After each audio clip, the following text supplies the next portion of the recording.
The conference room at the library was taken for tax preparation purposes. Otherwise, I would be sitting behind a desk or behind a blackboard drawing things and overviewing stellar metamorphosis. I'll make those videos in a little bit. For this video, I want to address why exactly I do not like Electric Universe. Now, people say, oh, well, Electric Universe, they support Birkeland, they support Hans Alfvén, they support Halton Arp, and a lot of people who were ridiculed over time and not taken seriously because of the established paradigm, holding them down and treating them like crap and, just overall just being nasty to them, even though they were correct about a lot of things. Hans Alfvén was brilliant. Halton Arp, R.I.P., Mr. Arp, you were a brilliant man, sir. Christian Birkeland was laughed at, even though he was right. And those three gentlemen, and more gentlemen over time, have been ridiculed and put down and completely have been vilified by the establishment. And that's a given. But my problem with Electric Universe is that they take that and then they say, well, now we're the ones that are getting vilified and look how right we are. No. Going back to mythology is not where Hans Alfvén was. Birkeland wasn't involved in mythology. Halton Arp wasn't involved in mythology. So why the hell does Electric Universe think mythology has anything to do with anything? They need to stay away from mythology. The thunderbolts of the gods and ancient writings, and it just reeks of like a quasi-religion type thing. And I think that's turning off a lot of would-be followers to Electric Universe. Like my generation. If you're going to explain something, try to explain it in terms where you're not insulting our intelligence. Like electrochemistry, or thermodynamics, or rocks and minerals. Basic things that, that people have been working on for the past 100 years. But going to mythology and thinking ancient scriptures are going to give us the answers to the things we're looking for is going backwards by huge amounts. That's one huge problem I have with Electric Universe. Sure, electrical interactions in outer space are incredibly important, and yes, we do live in an electrical environment. Yes, I'm fully aware of that. And outer space is electrically involved, but just to use it as a panacea for everything, electricity does everything? Hardly, no.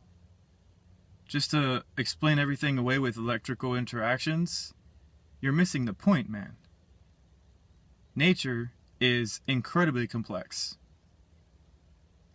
And besides, if everything was explained via electrical interactions, what about insulating material? Stuff that insulates.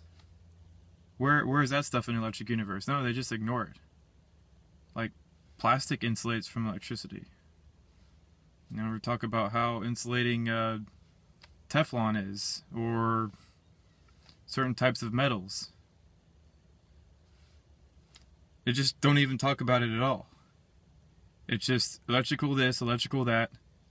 It's getting really redundant. It's a few things I don't like about it. Another thing I don't like about Electric Universe is they don't respond to challenges. I just put a challenge up overviewing how Electric Universe is supposedly going to explain the iron-nickel composite cores of the ancient stars Mercury, Mars, Venus, and the Earth. I put that challenge up on their thunderbolts.info page, and guess what?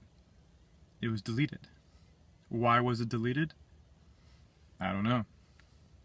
We all have our own theories on that. But if you don't want to answer to the challenges that people propose towards you, chances are there's probably an agenda involved. And that's another reason why I don't like Electric Universe stuff. It's agenda driven, clearly.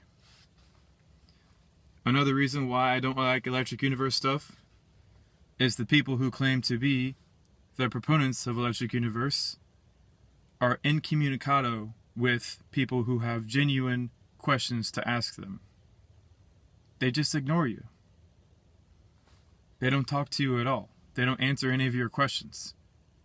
And the questions that they do answer, they go back to mythology. Why? Why do they do that? Oh, it's because of number 2. It's agenda driven. It makes me think that Electric Universe is trying to form a cult, like Scientology. And instead of L. Ron Hubbard being the savior, they're trying to make Velikovsky as the savior. There, I said it. And if anybody disagrees with this analysis, go ahead. Try to ask the proponents of Electric Universe, the main guys, say, what about this, or what about that? And see if you get a response. See if they really are interested in explaining their ideas to you and answering the questions that you may have. All in all, Electric Universe mimics establishment science. They ignore, deny, misdirect, and overall are incommunicado with the general public. You have to be a part of the in-group before they'll even look at you. No matter how good of an argument you have, no matter how well-versed you are, no matter how educated you are. They just simply do not want to communicate with the outside world. They want to keep their own little in-group where it's safe and secure, and however money flows the way it does in their little group, that's what they want. I was naive to think that Electric Universe was a scientific group. Clearly they're not, and even if they were, they would be like establishment science where they just ignore everything that isn't inside their little in-group. I was naive to believe that by figuring out what the Earth actually is and having a reasonable explanation for planet formation and stellar evolution, which are exactly the same thing, that they would consider my idea and use it to propel their own ideas. But going back to number 2 again, they're agenda driven. They don't care for explaining how nature works. Fact.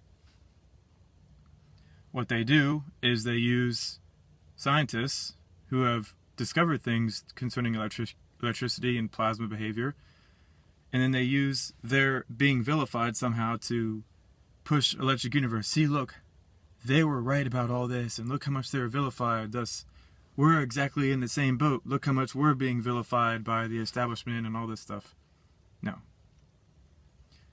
Electric Universe is being vilified because they take the important work of actual scientists and they twist it to fit their agenda of mythologically based stuff, whatever it is that they want to push next. It's not the future. It would be best for people, in this case, to stay away from dark matter nonsense, dark energy nonsense, and Electric Universe nonsense. If you want to really study the stars, plasma behavior, electrochemical reactions, chemistry, physics, it's best to do it on your own and not become a part of a group. It's agenda driven. Because that's when your own creativity and your own mindset has to succumb to the group's mindset, and groupthink takes over. And I already discussed that in a previous video. It would be best for people to allow their minds to run free, to try to solve these mysteries on their own, just like I did. Because once you become a part of that group, the ideas of that group become inside of you as well, and it clouds your judgment, and it clouds your ability to think creatively concerning the mysteries that are being discussed. And I tell a lot of people that I interact with that, keep an open mind with all this stuff. Realize that those physics books that you read, there are going to be a lot of inconsistencies. There are going to be a lot of contradictions. You have to learn how to spot them out. Science isn't settled. It's only begun.